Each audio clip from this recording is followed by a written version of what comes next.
This episode of the Children's Literature Podcast is brought to you by the snowdrops in my garden. Snowdrops, nature's reminders that dark times eventually come to an end and fresh starts will follow.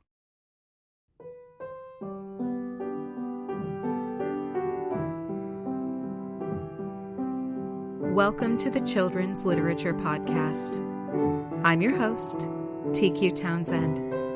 This is an interview with Marsha Skrypuch.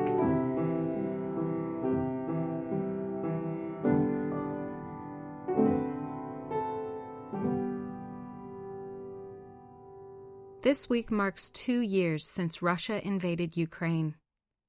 The sad reality of this war is that this isn't the first time that Ukraine has been menaced by its larger, more powerful neighbor. 90 years ago, Ukrainians were subjected to a genocide at the command of Joseph Stalin, head of the Soviet Union. This was called the Holodomor, during which the land and food of the Ukrainian people was confiscated, and then they were left to starve.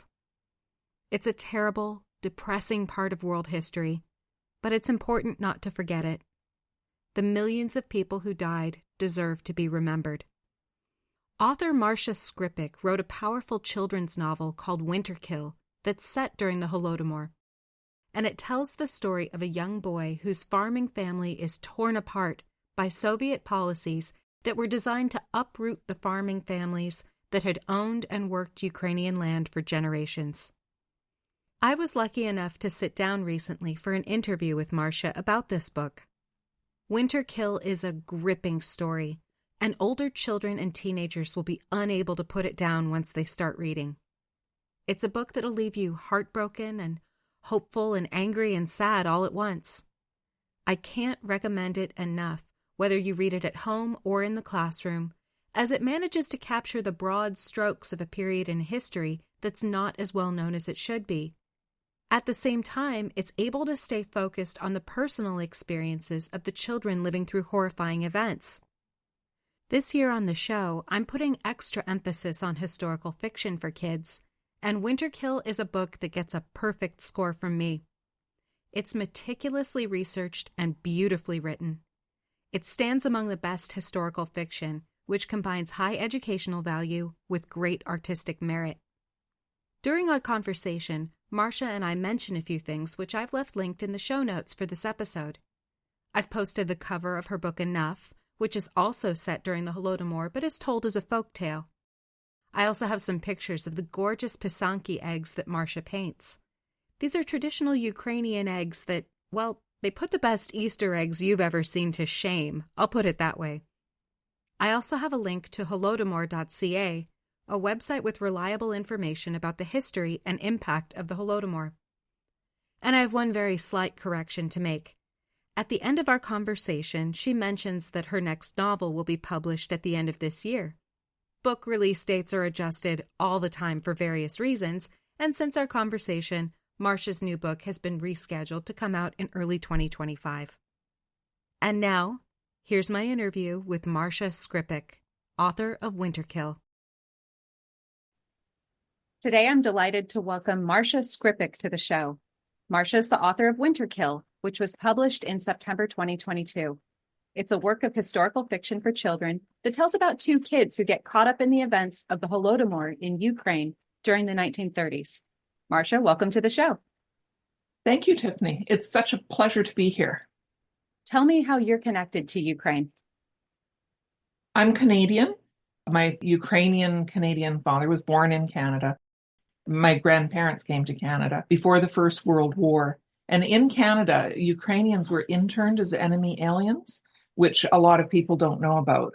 And that had a profound impact on my family because our whole Ukrainianness, once he escaped the internment camp and everything else, it meant that my father hid that he was Ukrainian. He wanted to be, English, basically. And so for me, being the kid of that, the way that I rebelled was to find out more about my Ukrainian heritage. And it just plunged me into a whole pile of stories.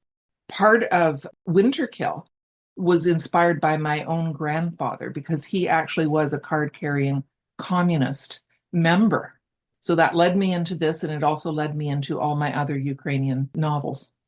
Many people aren't aware of the Holodomor or have even heard that word. Can you give a brief explanation of what this word means and the events it refers to?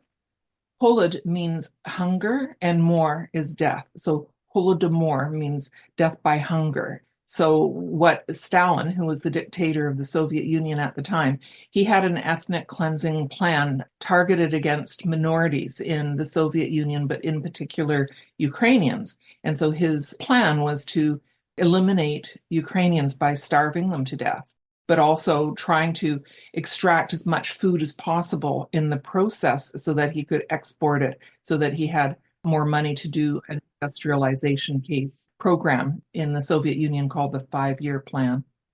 It's a pretty sad moment in history. It's pretty heavy. When I was reading your book, I couldn't put it down. I read it all in a single evening. I think I stayed up till 2 a.m. to finish it.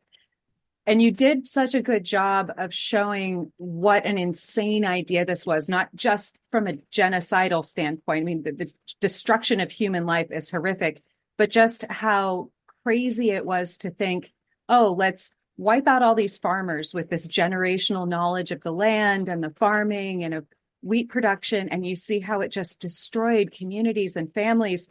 So what about that made you go, you know what I need to do? I need to write a book for kids about that. So it's not the first time that I wrote a book for kids about that. The first book that I wrote came out in the year 2020. So it was when Vladimir Putin was just a new dictator. And I think he was called president at that time, not, he wasn't a dictator yet. That book was enough. It's a picture book. I'll show you. I know that nobody else can see it, but this is the Ukrainian edition. Oh, that's got a beautiful cover. For listeners, I will put pictures of these covers on the show notes so you can see them on the website.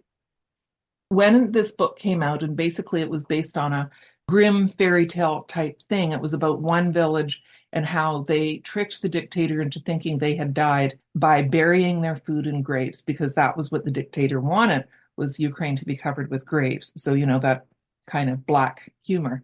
When the book came out, I had death threats and hate mail. And I had to have police accompany me when I did public presentations. Now, you'd think that that would be a reason to never write about it again.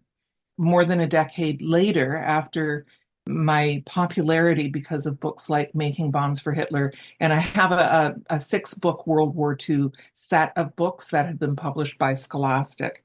And so Scholastic actually came to me and said, it is time to write a novel about this, because this is a pretty big incident in 20th century history. And we would like to publish a book that you write on this topic. So I knew that I would have a lot of support. And so that's why I decided I did have to go there. It's emotionally harrowing to write a book like Winterkill. But the thing is that because I've written a lot of books for young people, and I consider myself to be 12 years old inside, I know that there's a certain way to do it so that you're not using somebody's suffering for someone else's pleasure. Good children's literature, I think, plunges someone into what it feels like to experience this kind of discrimination on a major level, but not get pleasure out of someone's pain, which I think a lot of adult fiction does. That's how I approached it, and I was really honored that Scholastic, which is one of the biggest publishers in the world, wanted to support me in that. You gathered a lot of information for this world, from your personal life and your research, but specifically about the two main characters. So there's this boy is his name pronounced Neil? Neil. Okay. And he's named after my son, Neil. Okay, there you go. So you have Neil, he's a Ukrainian boy, grew up in Ukraine, born there. And then you have Alice, who is Canadian, but comes to the USSR, because I think that's another fact that a lot of people don't know, is that in the early years, before it was really obvious how ugly things were getting, there were Westerners who thought, oh, come to the workers' paradise. We'll live in this absolutely wonderful land where everyone will be equal. I mean, it sounds great, but where did you get the inspiration for their personalities and their characters and their little mannerisms? Alice was a real person, as you know, because the afterword of the book explains that. And she was a Canadian whose father worked at Massey Harris, which is interesting because I'm from Brantford, Ontario, and we had Massey Harris here as well. So it was just sort of like it was calling to me. But her personality is really mine. The first time that I voted in a federal election in Canada, I voted for the Communist Party of Canada. And, the thing about communism, it sounds really good on paper, but then when it's enacted, it seems to involve killing whole groups of people, right? And dictators putting themselves into place for decades on end. But being an idealistic person, I didn't know that. And so she was the inspiration, and I really bared my soul because I know that if I had been my grandfather's daughter instead of his granddaughter, he had also been a card-carrying communist member. He was buried as Comrade Forchuk, and he applied to go to the Soviet Union at that time. Now, not to help with Stalin's 5-year plan. He had his own plan, which was to find the rest of his family because they had been, plunged into that tumultuous time. And he was just trying to find his mother and his sister. But I could just imagine Alice because she basically is me. And I think that we all need to admit that we could do horrible things, just being idealistic. And we have to acknowledge that in ourselves, that we're all capable of doing horrible things if we don't think it through. I think that's best shown in the way when she first appears in the book with her little clipboard. She's so pleased. She has this nice little uniform and she gets to go with her dad and go around and make an inventory. And I was imagining when I read that moment, I thought, gosh, my daughter would do that. I thought, well, if she had a cool new uniform with a little red sash around her shoulders. And then I said, oh, do you want to come and help me with this important thing and, do everything with your clipboard? She'd be very excited. It's a lot to expect a child to stop and think, oh, what am I actually inventorying? Because in this scene, she's taking stock of everything that's in this family's home so that it can be stolen and plundered from their family, right? Or outright destroyed if it doesn't meet Mr. Stalin's ideal of what good Soviet citizens should have. And that is the thing, is when you especially read Alice, you can just see, gosh, that could be me. And watching her process of awakening it's painful and hopeful at the same time. She's a wonderful character and I loved her. That isn't really a question, but I just had to let you know that. Oh, thank you. And actually in the first draft of the book, it was quite different because in what I thought was the final draft of the book, I had alternating chapters between Alice and Neil. I work with a number of editors. And so my first editor, she thought that this was good. And then it went to the next editor and she said, the way that you have it, Alice just sounds really cold. Because like when you hear her, when she's that idealistic person from her own thoughts, with that clipboard, oh my goodness, she does not sound like a pleasant person. And I felt offended because I said to my longtime editor, I said, but she's me. Are you saying you don't like me? So she made me rewrite half of the chapters and have it all out of Neil's perspective. And it changed it. I was so grateful that she gave me that advice. And so, the thing is I've had, 25, 27 books published, and I still need that kind of major edit sometimes. It really made the book better because when you see her from Neil's perspective, she has more of an opportunity to grow than if you saw her through her own. But, the other thing is Hitler Youth, like the young pioneers, the Soviet young pioneers, they're the same thing. And what's happening in Russia right now is the same. They brought back the young pioneers. They're calling it something different. And they're all being propagandized. And of course, they're stealing Ukrainian kids, right? They're saying that they're saving orphans. And that's what happens when you kill the parents. Then they become orphans. And Putin says that he's taken 700,000 Ukrainian children and rescued them. And they are also being propagandized into this. And so, they're being groomed to go back into Ukraine and kill their families, right?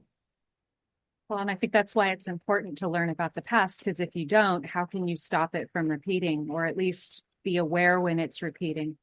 Yes, and that's a problem with the Holodomor, is that it was a genocide that was successfully suppressed from the public.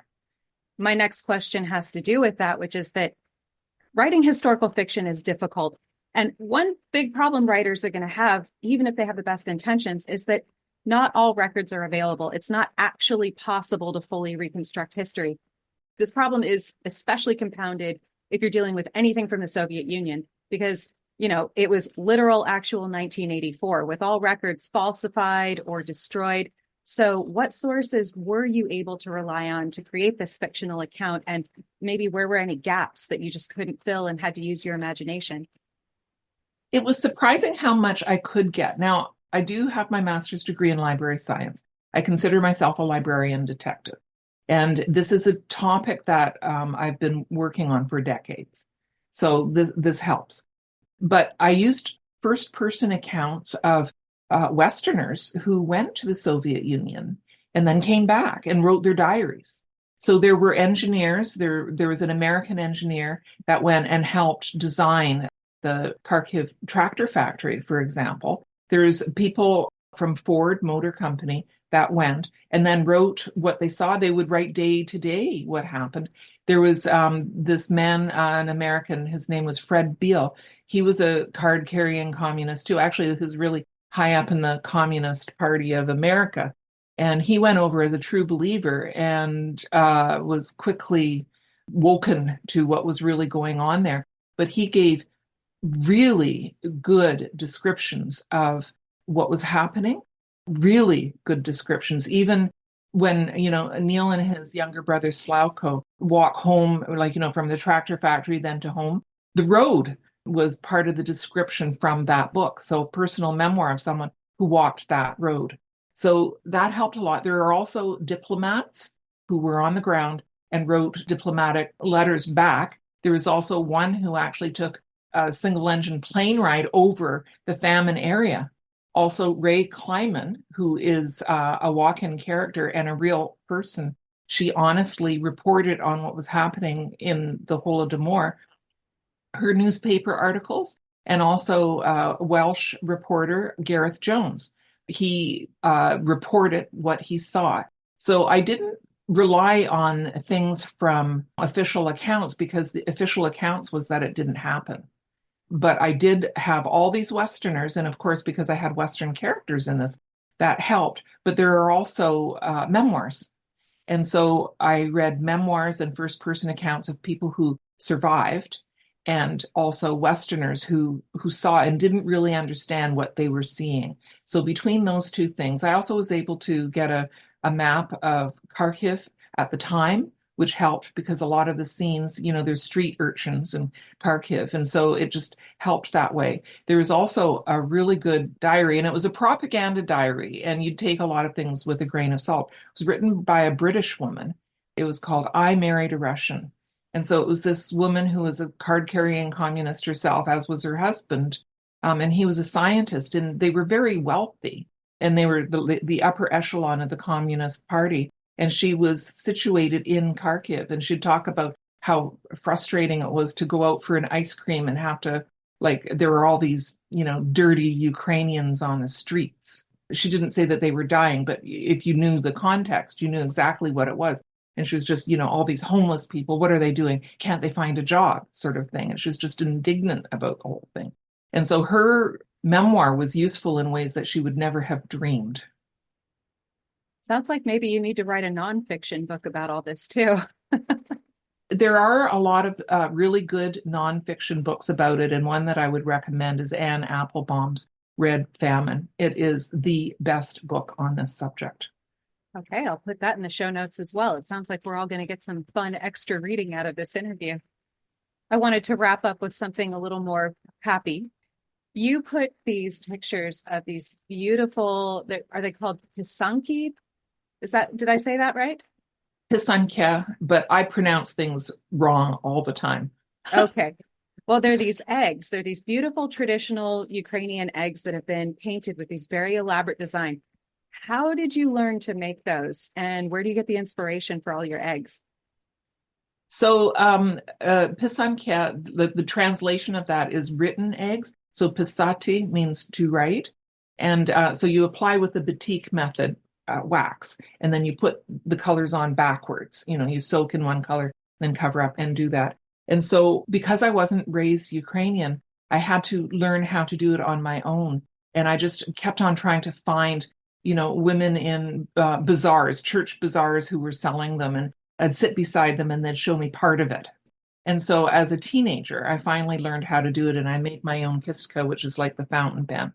And the designs are my own, but they're based on traditional ones because when I start an egg, I wait for the egg to tell me what it wants to be. And I know that sounds kind of crazy, but it's also the way that I write. In the spring is when I try to carve out enough time from my writing time to do some pisankia and wait to see what they call for. And so I also try to take a picture of every unique design that I do and post it on my website because sometimes I'll make 2 or 3 of them and then go on to something else. And it's sort of like the back of my mind is telling me something I need to work on. And all the symbols are, they are symbols. So it's like the egg is writing a story. Oh, that's really nice. That makes me appreciate them even more. I'll make sure I put another link so that listeners can see those because they really, really are beautiful. And you can tell so much love goes into the creation of each one. I could see where doing something like that could be very meditative in quality. Like I enjoy things like embroidery and crochet and gardening, like for clearing my brain and relaxing and focusing. And I know what you mean when you say you have to see what it says to you, because it's sort of the same way when I'm like maybe looking at my flower bed and thinking, what am I going to plant here? And what am I going to plant there? You stand back, you look at the dirt, the way it's shaped.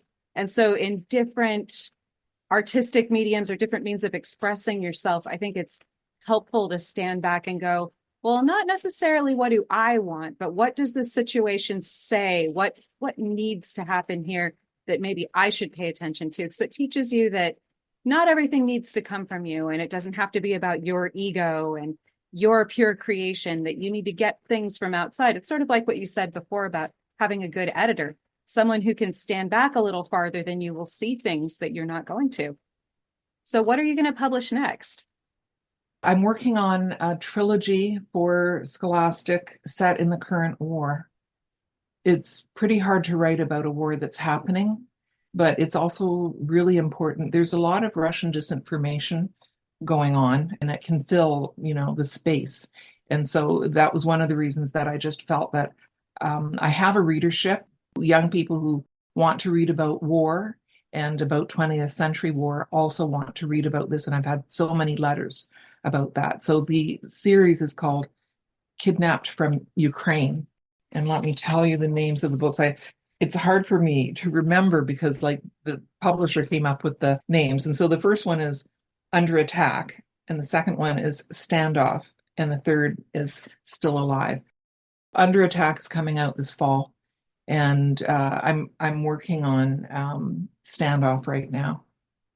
Be sure to keep in touch because I'd love to talk to you about those books when they're ready to go. Where can listeners find you online? So my website is calla.com, just CALLA.com. And if you just spell my last name, Skrypuch, and you'll see every place that I come up. This is the beauty of having a really hard to pronounce and spell word, is that there aren't too many of us out there. And I think they're all related to me, the ones that you would find.